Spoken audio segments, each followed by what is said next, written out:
ஒவ்வொரு நாளும் உங்களுக்கு துணையாய் நிற்கிற கரம் கர்த்தருடைய கரமாய் இருக்கிறது.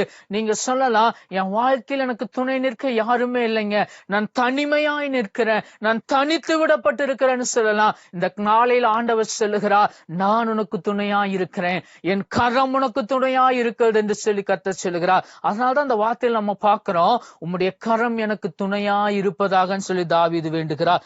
தேவன் எப்படி துணையாய் இருக்கிறாரா?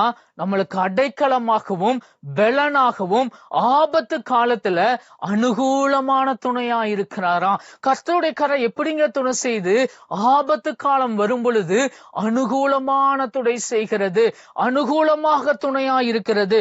சொல்றாரு, உன் வலது கையை பிடித்து நான் உனக்கு துணை நிற்கிறேன் என்று சொல்லி கர்த்தர் சொல்லுகிறார். ஆண்டவர் உங்களை பார்த்து சொல்றாரு, என் மகனே நான் உனக்கு துணையாய் நிற்கிறேன், என் மகளே நான் உனக்கு துணையாய் இருக்கிறேன், நான் உனக்கு பக்கபலமாய் நிற்கிறேன், எனக்கு யாருமே இல்ல, நான் தனிமையாய் இருக்கிறேன்னு சொல்றேல்ல, உனக்கு துணையாய் நிற்கிற தெய்வம் நான் உண்டு, உனக்கு துணையாய் நிற்கிறவர் நான் உண்டு, உனக்கு துணையாய் இருந்து உன்னை வழி நடத்துகிறவர் நான் உண்டுன்னு சொல்லி கர்த்தர் சொல்லுகிறார். அதனாலதான் ஆண்டவருடைய கரம் நமக்கு துணையாய்